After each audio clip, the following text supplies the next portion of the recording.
Hey guys, I wanted to make a short video on how to write a persuasive letter.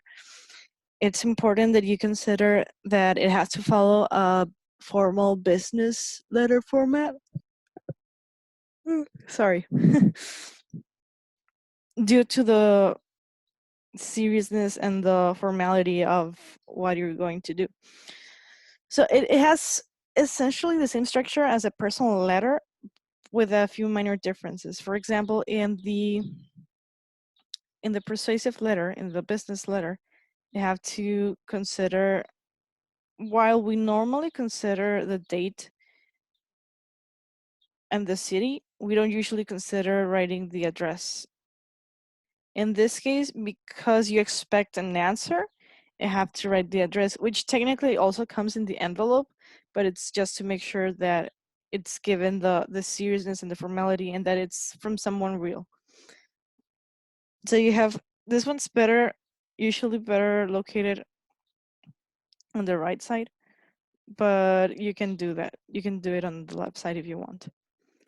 You have to include, the date, you have to include the address, your personal address because you're the one who's writing, and the city and the county. If you're writing to the governor, for example, you will write your address. If you want, you can use CETIS Universidad's address because you're students. It's not like you're gonna send it right now. I mean, you can if you want to, but I'm not gonna ask you to send it. And it's just, and if you don't want to give your personal address, since it's a school activity, you can do it from the school's address. And you would have to write Tijuana. Sorry. Sorry. Tijuana, Baja California, and the zip code. Once you write your own data, you have to write the data regarding the person you're contacting. You have to include his position. If he's a governor, address it as honorable citizen, or a formal way to writing governor. If they're a CEO, well, you have to write that position, and if you're writing to a teacher, it's the same way. You have to know who you're speaking to and what their position is at a specific at a specific organization. You have to write their address and same the complete address. Since you're writing, for example, if you were to write to the governor, it's at a different city, but the same county. So you would have to write Mexicali, Baja California, and the zip code for their office or their house, depending. Once you have that, then you have the greeting, which you can write dear and the name of the person. You can write, if you know that person, you can write dearest and the name of the person, or the nickname, or a pet name. You can look for formal greetings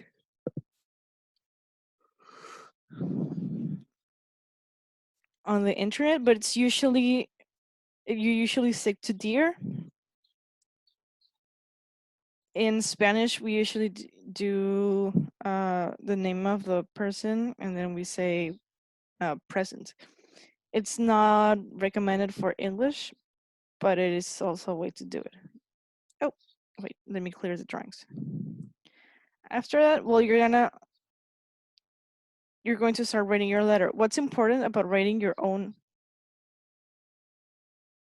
Damn it. Okay, writing your letter, or any text for that matter, is it the first paragraph? And not even the first paragraph, the first sentence? I mean, the first paragraph too, but most importantly, the first sentence has to be appealing enough and attention grabbing enough so you can get I'm gonna be repetitive, to grab the attention of the reader, in this case of whoever you're writing to. It's not the same writing, for example, it's not this, read this one, boom, an info falls of the changing table as a childcare worker walks away for only a split second. Bam! A child slips and falls as he runs through a puddle of water that was not immediately wiped clean. These are just two examples of the types of accidents that happen in today's daycare centers, and there is much worse. Daycare authorities should set higher standards and require that they be followed. I'm asking you to help. If you were if someone else wrote this letter without considering that they have to grab the attention of the reader,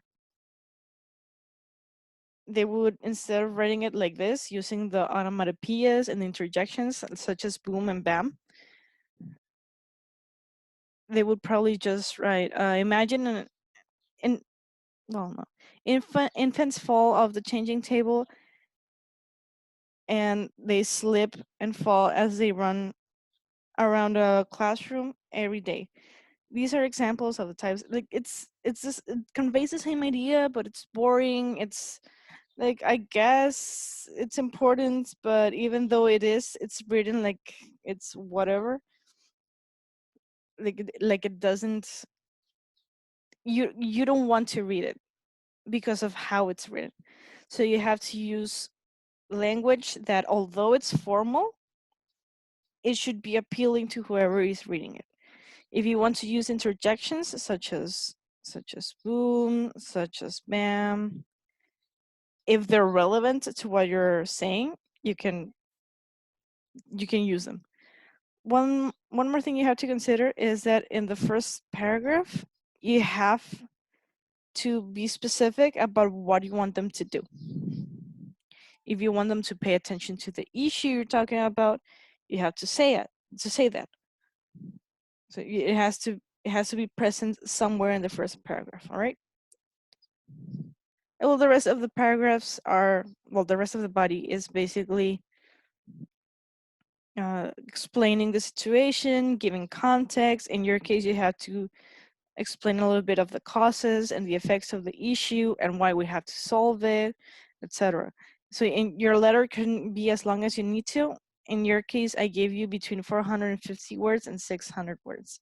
So you have to be, that's why I asked you to choose the most important causes and effects as well as solutions, so you don't talk too much, but you talk about the problem enough so that it's clear why you have to pay attention to it. And when you write your paragraphs, you're clear, you're precise, you use formal language. It's noticeable that you know the information you're talking about and that it is known why it's important to you and such. And that the language you're using, it's easy for the reader to follow the ideas and to actually not find it boring, not necessarily find it entertaining, but at least not find it boring, so they actually become interested in what you have to say. After you write everything you have to write, you say everything you want to say, what you have to do is to convey, well, you have to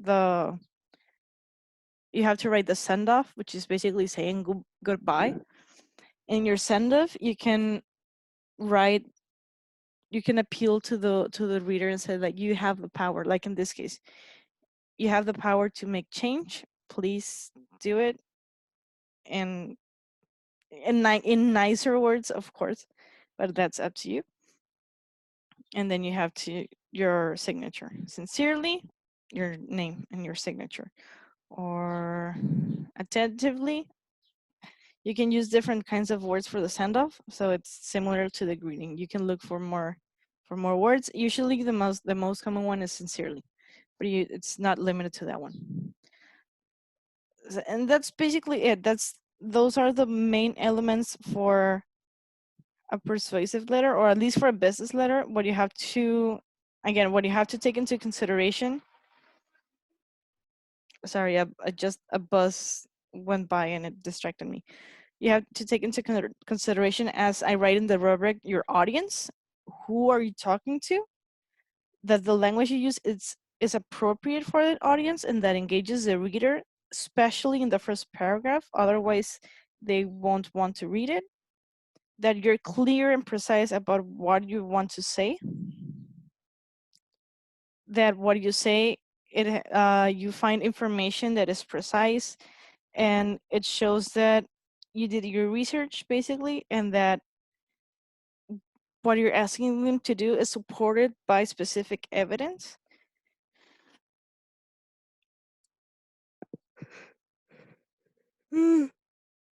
Sorry, I don't know what I have with this, with these yawns. I don't know. It's not even that early.